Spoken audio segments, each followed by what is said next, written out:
Spring cleaning with Tappy. Have you ever wondered how clean certain areas of your home really are? We asked the nation how often they clean forgotten areas of their home every week versus their flooring. Then, we swabbed each area to reveal the number of bacteria living on each surface using relative light units, known as RLU. The RLU reading is based on the amount of adenosine triphosphate, or ATP, collected from the sample, which is an organic compound found where bacteria thrive.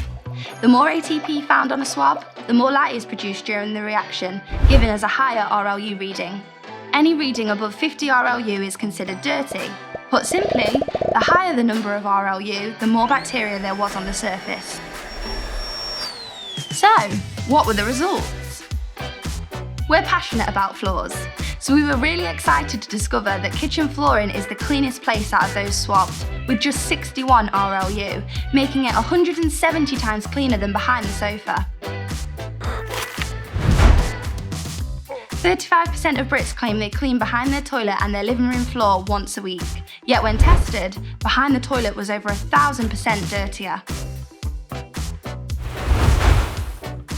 Despite a quarter of people claiming they clean behind their sofa weekly, it's the dirtiest area out of all those that were swabbed.